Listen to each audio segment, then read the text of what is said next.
भारत सरकार पीएम विश्वकर्मा योजना लेकर आई है, जिससे कि बुनकर, सुनार, लोहार, कपड़े धोने वाले श्रमिक और यहां तक कि बाल काटने वाले नाई भी देश भर के लगभग 30 लाख कारीगर इन परिवारों को लाभ मिलने की बात कही जा रही है। इस योजना पर वित्त वर्ष 2023-24 से वित्त वर्ष 2027-28 के बीच यानी कि 5 सालों में 13,000 करोड़ रुपए का खर्च आएगा।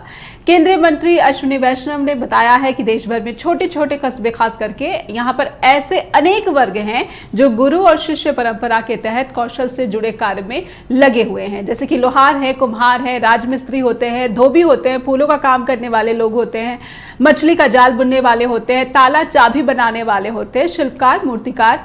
इन सभी वर्गों को ध्यान में रखकर विश्वकर्मा योजना लाई गई है। केंद्रीय मंत्री वैष्णव ने यह भी कहा है कि भारत की जो ग्रामीण अर्थव्यवस्था है उसमें इन वर्गों का महत्वपूर्ण स्थान होता है और इन्हें नया आयाम देते हुए ही केंद्रीय मंत्रिमंडल ने पीएम विश्वकर्मा योजना को मंजूरी दी है। नमस्कार, आप देख रहे हैं स्ट्रेट टॉक। मेरा नाम है नेहा शुक्ला। सभी दर्शकों का बहुत बहुत स्वागत। तो आज समझने की कोशिश करेंगे कि क्या प्रधानमंत्री विकास का एक बूस्टर डोज लेकर आ गए हैं, और ये बूस्टर डोज क्या है। सबसे पहले विश्वकर्मा योजना को समझ लेते हैं और तभी समझेंगे कि क्या ये विकास का बूस्टर डोज साबित होगा या नहीं। क्या है ये विश्वकर्मा योजना? कामगारों का कौशल विकास किया जाएगा। इस योजना के तहत उन्हें जो ऋण सुविधा यानी कर्ज की जो सुविधा और बाजार तक पहुंच प्रदान करने में मदद की जाएगी। शिल्पकारों को 5% की रियायती ब्याज दर पर 2 लाख रुपए तक का कर्ज दिया जाएगा। नए तरह के उपकरणों और डिजाइन की जानकारी मुहैया कराई जाएगी। योजना के तहत उपकरणों की खरीद में भी मदद की जाएगी। 2 तरह का कौशल विकास कार्यक्रम कराया जाएगा, जिसमें कि पहला होगा बेसिक और दूसरा होगा एडवांस। इन कोर्स को करने वालों को मानदेय यानी कि स्टाइपेंड भी मिलेगा। कौशल प्रशिक्षण लेने वालों को हर दिन 500 रुपए के हिसाब से मानदेय यानी कि स्टाइपेंड दिया जाएगा। पहले चरण में 1 लाख रुपए तक का कर्ज मिलेगा और दूसरे चरण में 2 लाख रुपए का रियायती कर्ज उपलब्ध कराया जाएगा। ये जो विश्वकर्मा योजना है, इस पर कुछ सवाल स्ट्रेट टॉक में हम अपने दर्शकों के सामने उठाना चाहते हैं। और ये सवाल क्या है, आप देखिए कि क्या प्रधानमंत्री ग्रामीण अर्थव्यवस्था की अहमियत समझ चुके हैं, इसीलिए विश्वकर्मा योजना लेकर आए हैं, क्योंकि छोटे कस्बों के कामगारों को टारगेट करने की बात, उन्हें लाभ पहुंचाने की बात कही जा रही है। क्या महंगाई से लाचार इन छोटे कस्बों के कामगारों को इसका फायदा मिल पाएगा? ये भी बड़ा प्रश्न है, क्योंकि पहले भी सबका साथ सबका विकास ऐसे करके बहुत सारे योजनाएं जो हैं प्रधानमंत्री खुद लेकर आए हैं। कहा जाता रहा है कि प्रधानमंत्री के नेतृत्व में ये सब योजनाएं हैं, लेकिन इसका क्या हुआ? क्या पीएम का विकास का बूस्टर डोज ये विश्वकर्मा योजना बन पाएगी? ये भी एक सबसे अहम सवाल बना हुआ है। हमारे साथ बहुत ही विशिष्ट पैनलिस्ट जुड़ चुके हैं। आइए स्ट्रेट टॉक में उनका स्वागत करते हैं। हमारे साथ है कांग्रेस के प्रवक्ता हैं जिगर दोशी जी। जिगर जी, बहुत बहुत स्वागत है आपका स्ट्रेट टॉक में। और हमारे साथ जुड़ चुके हैं पॉलिटिकल एनालिस्ट हैं प्रोफेसर मोहम्मद खालिद। खालिद सर, आपका बहुत बहुत स्वागत करती हूँ मैं स्ट्रेट टॉक में। जिगर जी, सबसे पहले क्योंकि आप कांग्रेस की तरफ से हैं, तो मैं समझना चाहूंगी कि ये जो विश्वकर्मा योजना है, क्या मजबूरी दिख रही है मोदी सरकार की कि आपको छोटे कस्बों और ग्रामीण इलाकों की तरफ जो ध्यान देना ही पड़ेगा, क्योंकि अर्थव्यवस्था में बहुत ज़्यादा योगदान यहीं से आता है, लेकिन सबसे ज़्यादा अनदेखी अगर 9 सालों में किसी वर्ग की हुई है तो इसी वर्ग की हुई है। जिगर जी, क्या लगता है कितना फ़ायदा पहुंचेगा, या फिर ये भी ऐसी ही एक बोगस बातें जिसका कोई जो है ज़्यादा सफलता या परिणाम जो है वो सकारात्मक नहीं दिखते हैं?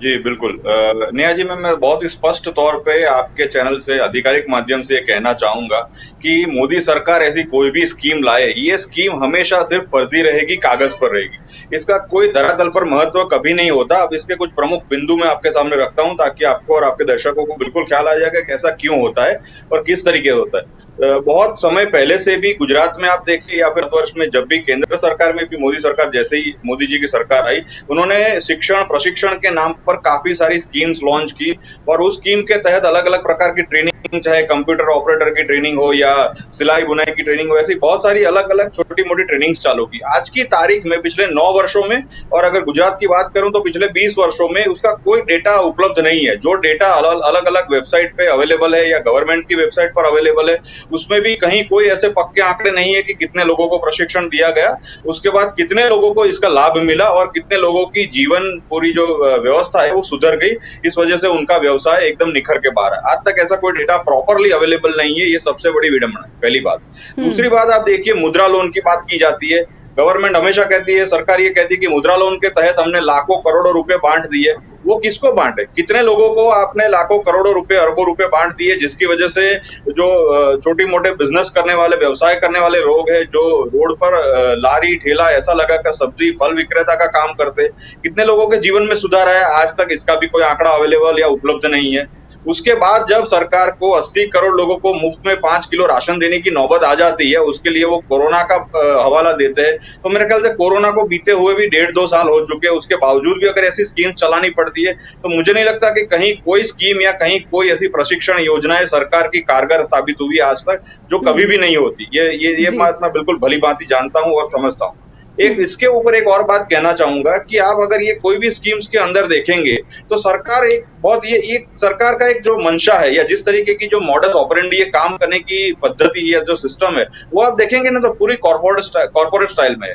कॉर्पोरेट जिस तरीके से काम करता है, उसी तरीके से सरकार काम करती है, और सरकार एक अपना लाभार्थी वर्ग बनाना चाहती है, ताकि उसके तहत उनके खातों में थोड़े बहुत रुपए डाल सके, ऐसे शिक्षण, प्रशिक्षण या इस तरीके की लोन के नाम पर, और जो उनके कार्यकर्ता हो। मैंने ऐसे कई सारे एग्जाम्पल्स और उदाहरण देखे हैं गुजरात में और हिंदुस्तान में भी, कि जहां पर जो लाभार्थी होते हैं वो उन्हीं के कार्यकर्ता होते हैं। किसान सहाय योजना के तहत जो समान राशि 2000 रुपए दी जाने की बात है, वो भी उन्हीं के पहचान वाले किसानों के खाते में पड़ती है।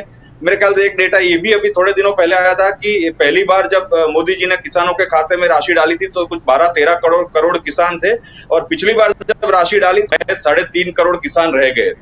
तो ये बहुत बड़े बड़े घपले हैं, जिसको अभी आज की तारीख में ना सीबीआई जांच हो रही है, ना ईडी जांच हो रही है, ना और कोई जांच हो रही है। ये जांच अब जनता करेगी 2024 में, क्योंकि ये लोग बिल्कुल बेबाकी से अपना शासन राजाशाही तरीके से चला रहे।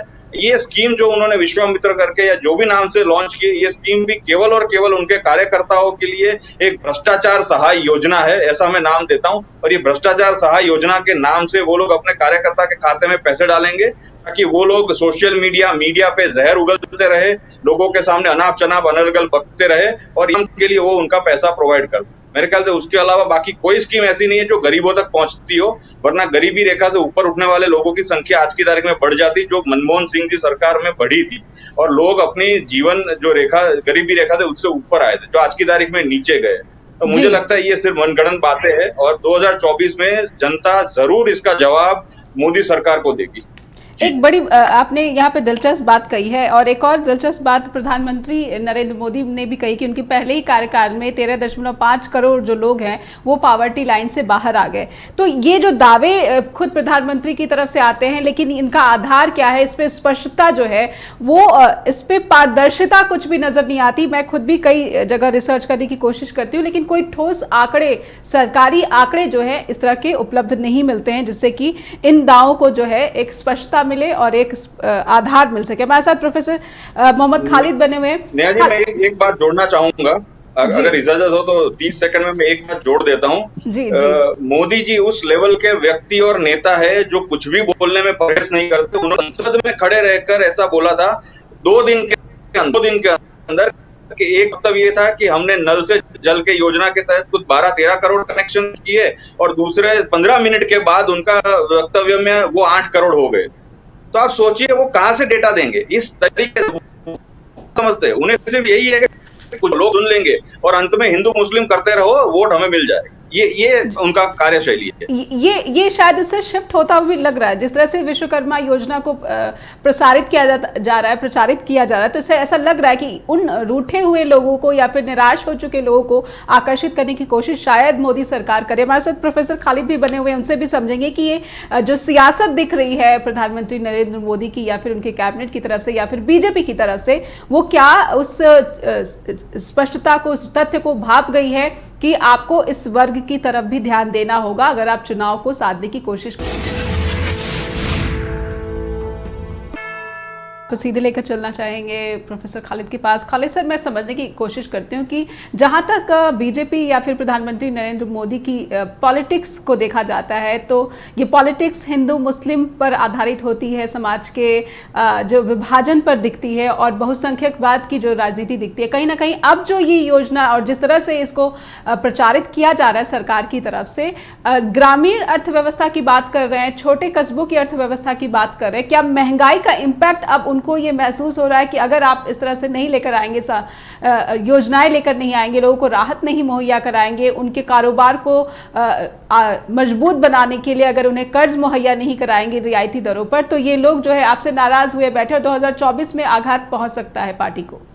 प्रोफेसर खालिद। नेहा जी, ऐसा है कि बेसिक रेसिपी जो है नरेंद्र मोदी और बीजेपी की आने वाले इलेक्शन में, चाहे वो स्टेट का इलेक्शन हो चाहे वो नेशनल इलेक्शन हो, वो हिंदू मुस्लिम ही रहेगा, क्योंकि उसके ऊपर वो मास्टर भी हैं और उससे वो उनको वोट लेना आता है, वो ले रहे हैं पिछले 2-3 इलेक्शन से, और जिस तरह से स्टेट में भी वो करते हैं, वो तो रहेगा। इसके साथ साथ वो एक बात क्लियरली कहते हैं कि विकास भी और उसके बाद हिंदुत्व की पॉलिटिक्स भी, दोनों चीजें वो साथ चलाना चाहते हैं। जहां तक सवाल है ये स्कीम्स का, जो कल उन्होंने कैबिनेट में अप्रूव किए हैं, 4 स्कीमें जो हैं बेसिकली, एक तो ई बस सेवा की है जी, एक मल्टी ट्रैकिंग ऑफ रेलवेज की है, और स्किल ये जो आपके विश्वकर्मा स्कीम है वो है, और चौथे जो है वो डिजिटल इंडिया 2 की स्कीम जी। ये स्कीमें जो है, इन पर पैसा भी अच्छा खासा, किसी में 50,000 करोड़, किसी में 30,000 करोड़ वगैरह एलोकेट किया है। लेकिन ये तो कल की बात है, क्योंकि इलेक्शन 6 महीने हैं और इन दिनों में इन स्कीमों के ऊपर कुछ नहीं हो सकता। कोई चाहे बहुत ज्यादा स्पीड से भी काम करो तब भी नहीं हो सकता, क्योंकि उसमें काफी ज्यादा प्लानिंग करनी पड़ती है, जो कुछ भी करना पड़ता है। मैं ये बात कहना चाहता हूं कि पिछले 8 साल में तकरीबन 40 स्कीमें जो हैं वो इस सरकार ने, जब से बीजेपी की सरकार आई है 2014 से, उसके बाद तकरीबन 40 स्कीमें जो हैं वो लॉन्च की हैं, डिफरेंट सेक्शंस के लिए डिफरेंट तरीके से। इस समय हमें उसकी समीक्षा करने की जरूरत है। ये 4 स्कीमें तो पता है कि ये तो सिर्फ कागज पर रहेंगी, इसलिए कागज पर रहेंगी क्योंकि 6 महीने में कुछ नहीं हो सकता।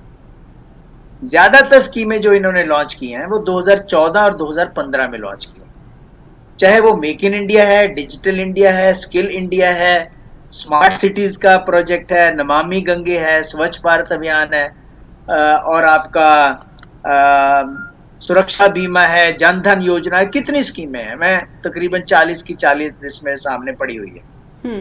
इस समय मीडिया को भी और जो स्पोक्समैन है उनको भी और हम सबको उस चीज की समीक्षा करनी चाहिए, क्या वो जो स्कीमें थी उनका क्या प्रभाव उन लोगों के ऊपर पड़ा है जिन लोगों के लिए वो स्कीमें बनाई गई, उनमें बजट की एलोकेशन हुई या नहीं हुई, उसका पॉजिटिव या नेगेटिव इम्पैक्ट क्या है, इसका एक व्हाइट पेपर जो है वो जनता के सामने आना चाहिए, ताकि 2024 में हर व्यक्ति ये सोचे कि हमने जिस वजह से 2 बार वोट की दी है उसका क्या फायदा हुआ है, क्या वाकई वो स्कीमें लागू हुई हैं या कितने हद तक लागू हुई हैं। ये एक इम्पॉर्टेंट चीज है, इम्पॉर्टेंट टास्क है हम सब के लिए। दूसरी बात ये है, तीसरी बात ये है कि जहां तक सवाल है कि कितने लोग गरीबी की रेखा से ऊपर आ गए हैं या नीचे आ गए हैं, ये बड़ा हाइपोथेटिकल डाटा है।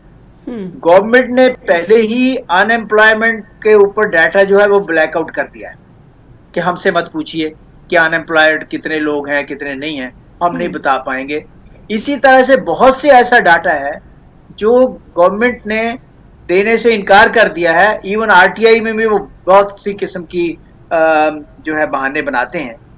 और गरीबी की रेखा से नीचे जितने लोग कोविड के दिनों में गए, हमने कोविड का बुरा हाल देखा है, कोविड के दिनों में गरीब आदमी का, बीपीएल लोगों का, तो वो बुरा हाल जो है वो उस समय उससे नहीं सुधर पाया है। आप कितना मर्जी ये विश्वकर्मा स्कीम बना लो, विश्वकर्मा स्कीम अगर बनाओगे स्किल लोगों के लिए है, स्किल्ड लोगों के लिए है, लेकिन वो लोग तो पहले ही अनऑर्गेनाइज सेक्टर के लिए पहले भी तो बहुत सी स्कीमें हैं, पहले अनऑर्गेनाइज सेक्टर के लिए बीमा योजनाएं हैं, वो सारा कुछ है, वहां पर कुछ नहीं हुआ है। इसी तरह से अगर हम कहें कि गरीबी की रेखा से ऊपर लोग आए हैं, नीचे लोग ज्यादा गए हैं, और जो नीचे गए ड्यूरिंग द कोविड वो आज तक अभी उभर नहीं पाए हैं। और ऑक्सफैम का डाटा बिल्कुल क्लियर है, जो कहता है कि कुछ परसेंट लोगों के पास ज्यादातर पैसा है देश का, और बहुत सारे लोगों के पास कुछ भी नहीं है, और जो गरीब लोग हैं उनके पास 2 या 4% या 10% टोटल मनी है। इसका मतलब ये है कि गरीबी की रेखा से लोग और ज्यादा नीचे गए हैं, ना कि ऊपर आए हों। और एक और चीज मैं आपको रेखांकित करता हूँ कि अभी देखो, उन्होंने 3 चीजों के ऊपर अभी भी एम्फेसिस किया इसमें कि जी तुष्टीकरण तो वो खुद कर रहे हैं।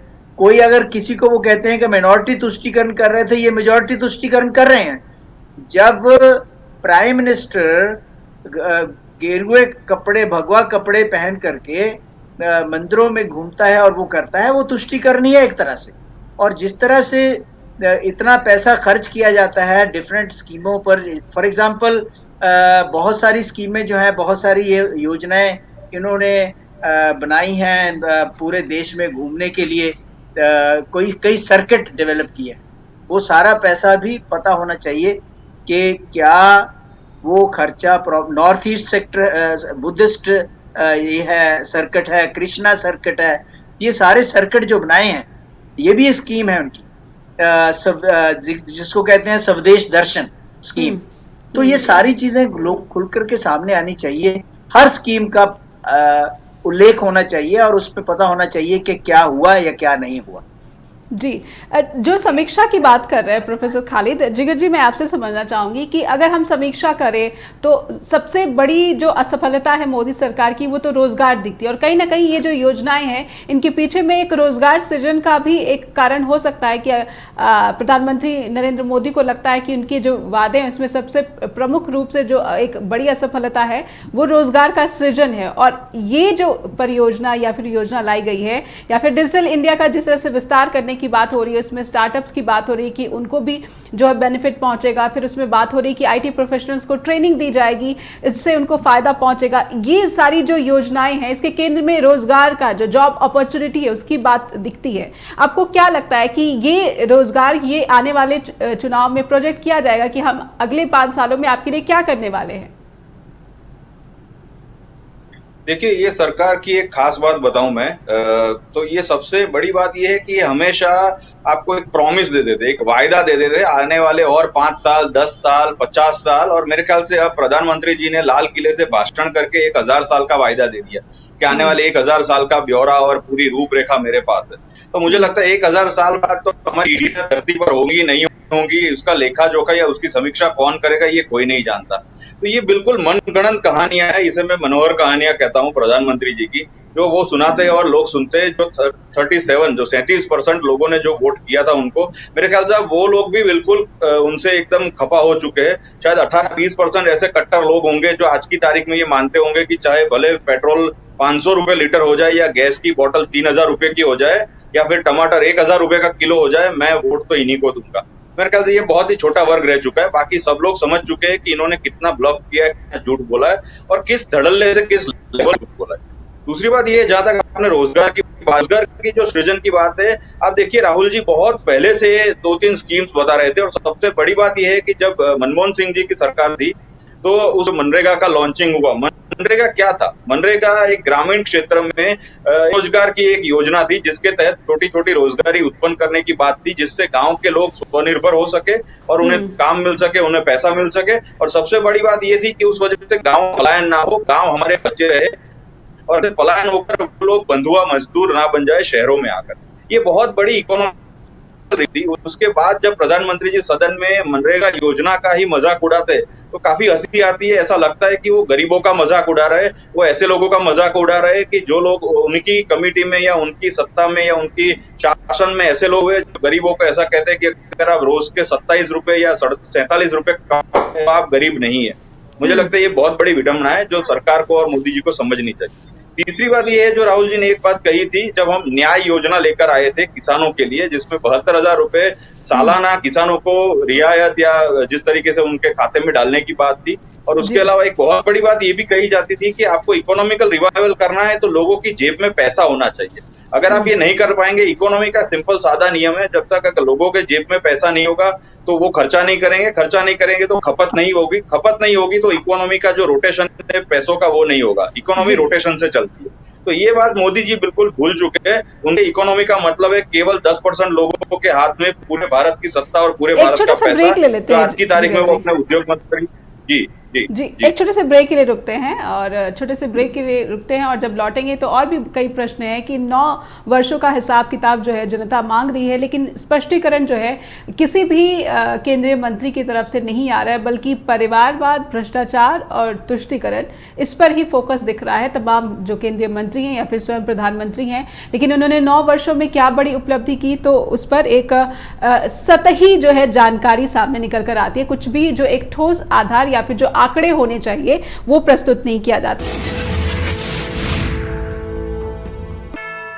में। और हम चर्चा कर रहे हैं कि जो नई योजनाओं को मंजूरी मिली है और हजार करोड़ तक की जो है यहाँ पे इसको मंजूरी दी गई है कि इस लगभग 14,903 करोड़ जो है वो डिजिटल इंडिया के विस्तार के लिए दिया गया है। और विश्वकर्मा योजना की जानकारी हम पहले ही दे चुके हैं। ई बसों की जो जानकारी है कि PM ई बसें चलाई जाएंगी, लगभग 100 शहरों में चलाई जाएंगी। तो ये सब जो है वो जनता को कितना आकर्षित कर पाएगा, क्योंकि जिस तरह से हमारे विशेषज्ञ है प्रोफेसर मोहम्मद खालिद, उन्होंने कहा कि ये आकर्षित शायद ही कर पाए, क्योंकि जनता 9 वर्षों में क्या मिला है इसको भी टटोलेगी। खालिद सर, मैं आपसे समझना चाहूंगी कि आपने स्पष्ट कर दिया है कि जो राजनीति है वो प्रमुख रूप से हिंदू मुसलमान की रहने वाली है, लेकिन कहीं ना कहीं विपक्ष, क्योंकि हमारे साथ जिगर दोषी भी बने हुए, विपक्ष लगातार जो है मुद्दों पर राजनीति करती नजर आ रही है। अगर कर्नाटक को देखें, हम हिमाचल प्रदेश को देखें, मध्य प्रदेश में भी जो मैं देख रही हूँ कैंपेनिंग जो हो रही है कांग्रेस की, वहां पर मुद्दों पर आधारित कांग्रेस की राजनीति दिख रही है, विपक्ष की राजनीति दिख रही है। और ऐसे में मजबूरी में ही सही, लेकिन केंद्र सरकार हो या फिर प्रदेश की बीजेपी सरकार हो, वो मुद्दों पर आती हुई नजर आती है।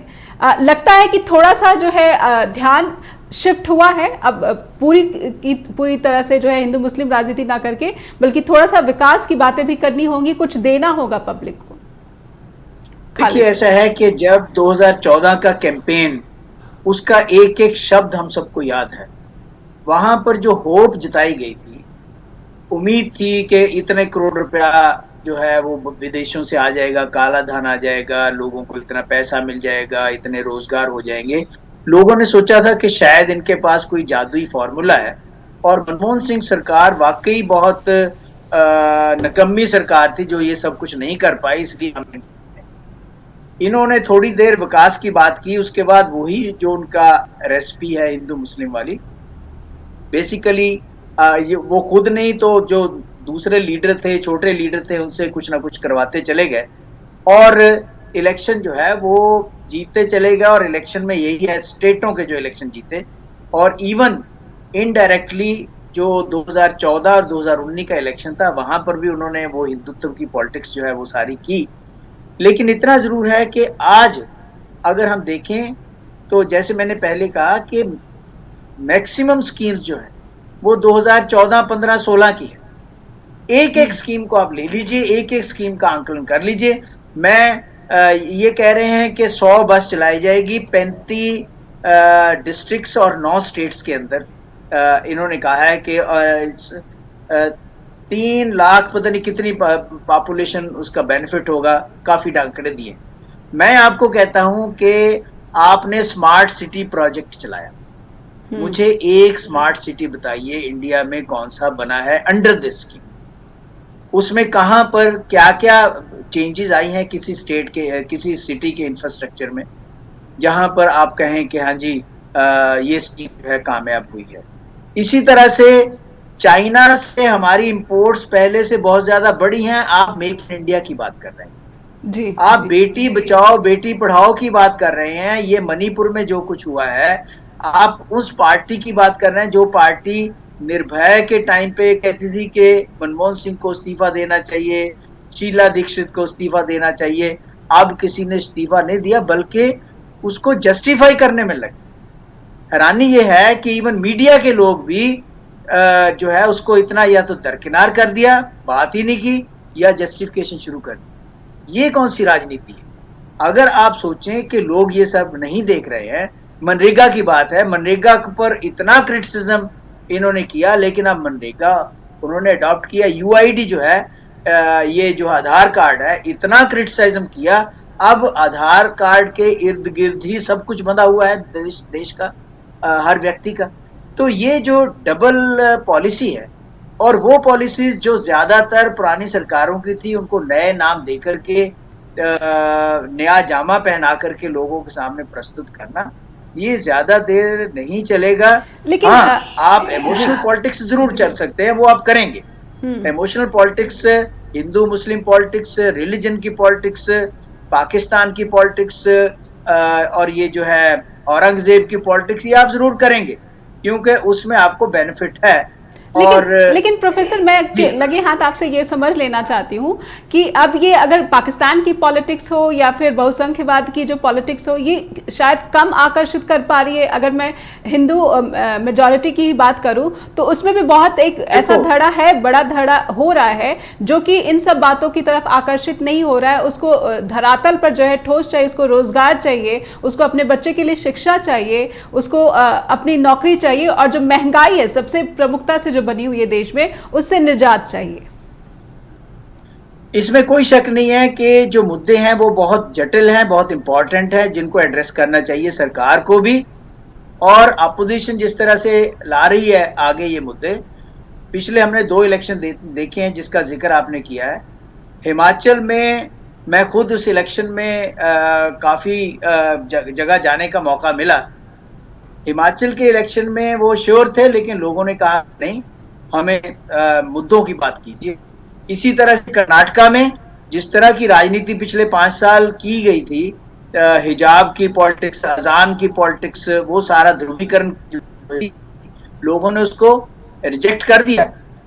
से मुझे लगता है कि मध्य प्रदेश में या राजस्थान में जो 3 इलेक्शन आ रहे हैं, उसमें भी लोग यही समझ के वोट देंगे कि मुद्दे क्या हैं, मुद्दों से बड़ी पॉलिटिक्स है।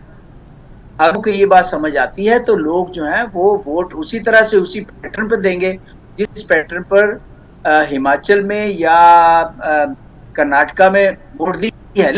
इसमें मैं एक बात कहूंगा कि अपोजिशन के सामने सबसे बड़ा चैलेंज क्या है, वो है अपने आप को यूनाइट करना।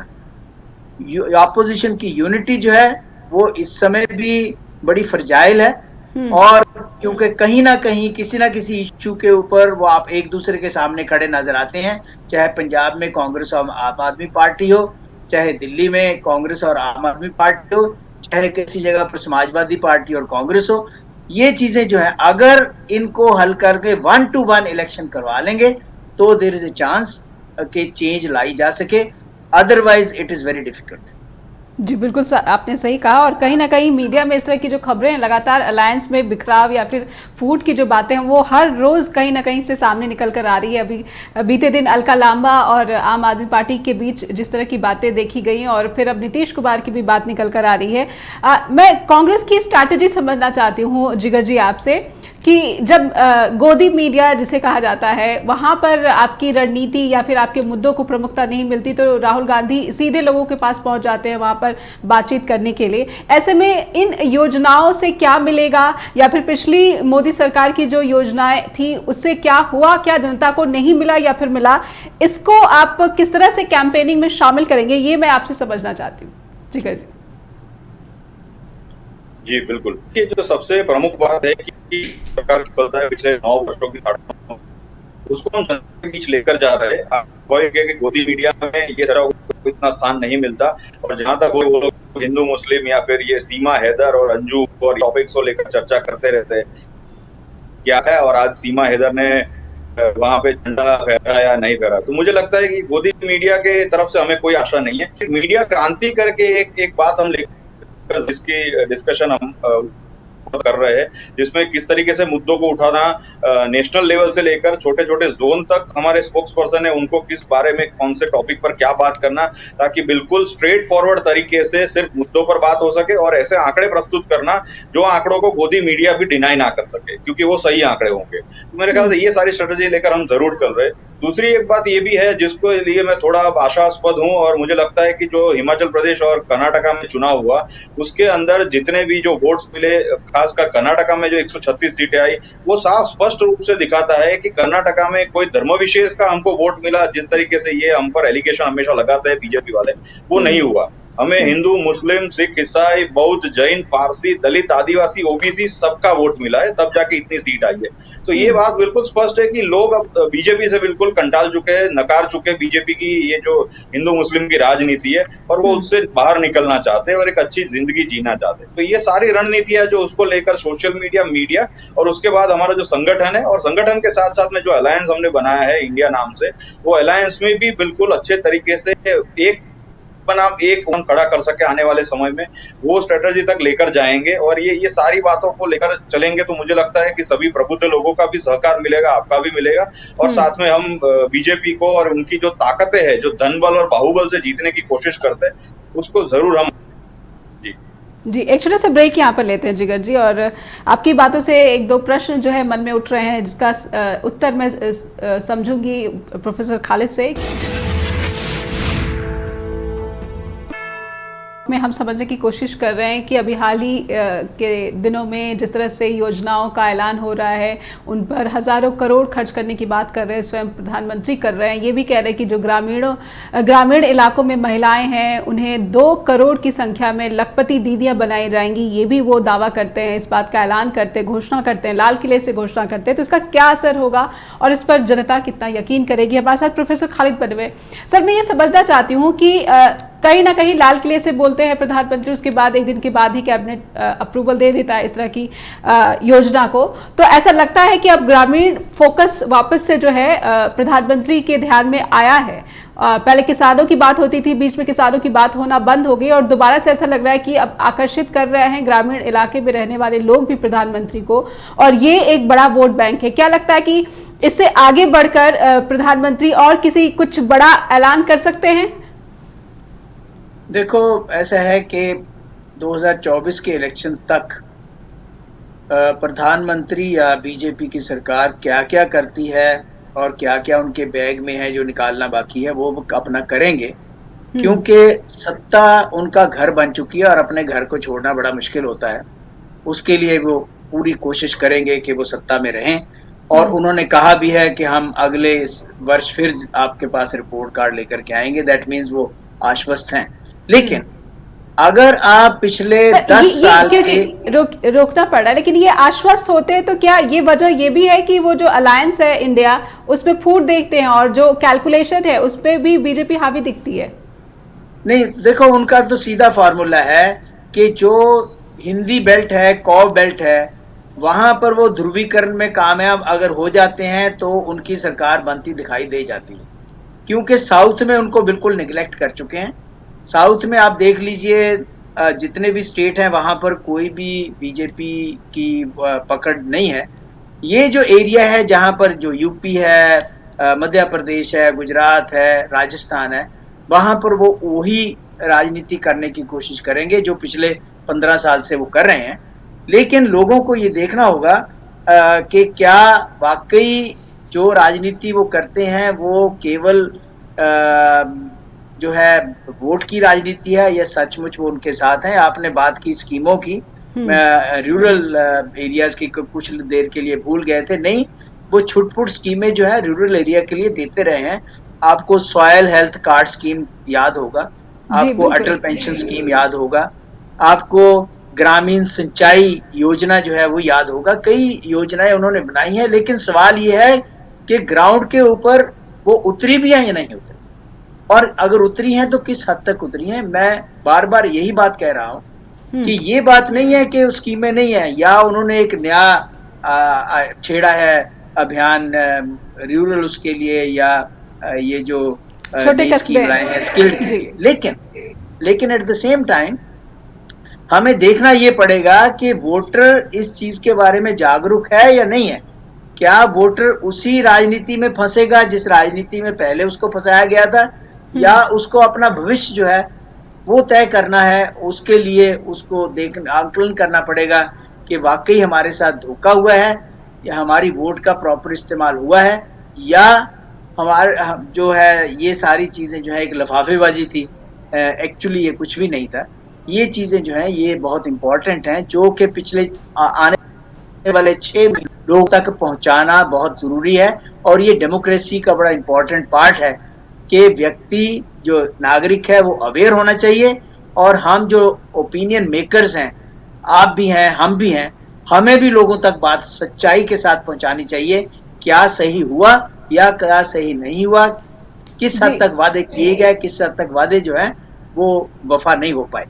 बिल्कुल, महंगाई कहीं ना कहीं ऐसा लग रहा है कि एक प्रमुख रूप से मुद्दा बना रहेगा इस चुनाव में भी। जिगर जी, मैं आपसे समझना चाहूंगी कि जब कोई चैनल, कोई माध्यम नहीं रहता है अपनी बात पहुंचाने का लोगों तक, तो सीधे असीधे आपको जो है फील्ड में उतरना पड़ता है, मैदान में उतरना पड़ता है। और इसकी कमी जो है कांग्रेस की तरफ से भी, या फिर जो आपका गठबंधन है तमाम विपक्षी दल, उसकी तरफ से भी नजर आती है। अगर विश्वकर्मा योजना आई है या फिर PM ई बस सेवा मुहैया कराई जाएगी, डिजिटल इंडिया का विस्तारीकरण हो रहा है, इन सब मुद्दों पर अगर बार बार कोई स्टेटमेंट नहीं आती है, अन्य सभी विपक्षी दलों की तरफ से स्टेटमेंट नहीं आती, तो जनता को लगता है कि उनकी सुनने वाला कौन है। अगर उनकी कोई समस्या है, अगर सत्ता नहीं सुन रही है, तो क्या विपक्ष सुन रहा है, इस तरफ ध्यान दे रहा है, तो कौन दे रहा है। ऐसे में कहीं ना कहीं कमी खलती है, विपक्षी दल की जो भूमिका है वो पूरी तरह से नहीं निभा पा रहे हैं। ये भी प्रश्न उठाए जाते हैं आपके ऊपर।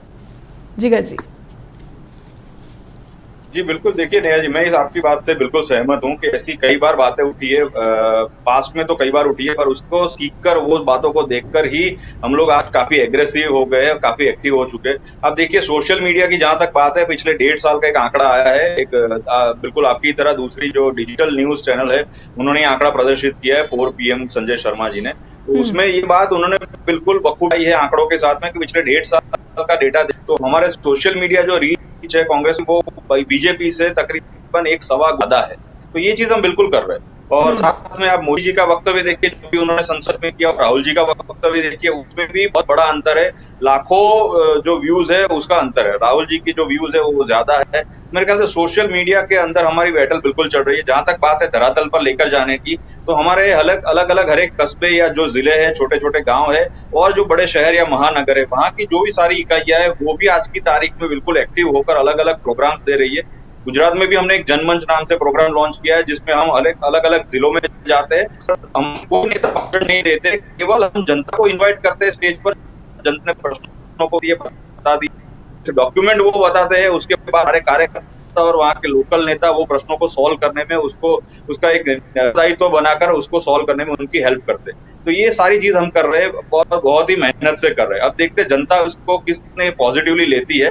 पर एक आंकड़ा मैं आपसे जरूर सुनना चाहूंगा, 2019 303 सीट आई एनडीए को, खास करके बीजेपी को जो टोटल सीट मिली, तो उसमें 156 सीटें ऐसी थी जो अलग अलग जगह पर, जो आंकड़े हैं वो बीजेपी के वोट से, बाकी सारे जो इनके साथ है, वो आंकड़ों के पास ज्यादा वोट थे, वो सारे नंबर्स बढ़ गए, वो सारे वोट्स बढ़ गए। कि अगर वो 156 सीटों का ही हम अभी आज में लेखा इस पे आगे हो जाती है। तो ये बहुत बातें हैं जिसको लेकर हम आगे जाएंगे और जनता के सामने हमारी बात बिल्कुल बखूबी रखेंगे। हाँ, एग्रेसिव होना पड़ेगा, इसमें कोई दो राय नहीं, आपकी ये बात से मैं बिल्कुल सहमत हूँ। और इस तरीके से एग्रेसिव होना पड़ेगा कि हमें ये इनका जो जितना झूठ प्रचार है बीजेपी का, वो झूठ प्रचार के सामने सत्य का प्रचार करना पड़ेगा, तभी जाकर ये मुमकिन होगा। जी बिल्कुल, और सत्य को प्रमाण की जरूरत नहीं होती, ये हर एक पब्लिक जो है इसको पता है। बहुत बहुत धन्यवाद करना चाहूंगी जिगर दोषी आपको भी, और बहुत बहुत धन्यवाद प्रोफेसर मोहम्मद खालिद आपका भी, कि आपकी मदद से हमने ये समझने की कोशिश की कि इस बार जो चुनाव होने वाले हैं मुद्दे कौन से होंगे, क्या जो विकास की योजनाएं प्रधानमंत्री नरेंद्र मोदी लेकर आते हैं इसका प्रभाव उन लोगों तक पहुंच रहा है जो महंगाई से लाचार है, जिनको रोजगार की समस्या बनी हुई है, जिनके सामने शिक्षा तक की पहुंच जो है उसकी समस्या बनी हुई है, हैं, डिजिटल इंडिया के विस्तार की बात हो रही है, लेकिन पहले जो डिजिटल इंडिया प्रोग्राम रहा है उसकी सफलता किस स्तर पर आकी जाए, क्योंकि कोई जो है ठोस आंकड़े, सरकारी आंकड़े जो है उपलब्ध नहीं दिखते हैं। फिलहाल इतना ही। info@justbroadcasting.com पर आप फीडबैक देना ना भूलें। info@neha@justbroadcasting.com पर भी आपके फीडबैक का, ईमेल्स का हमें इंतजार रहता है। अपना ख्याल रखिए। धन्यवाद।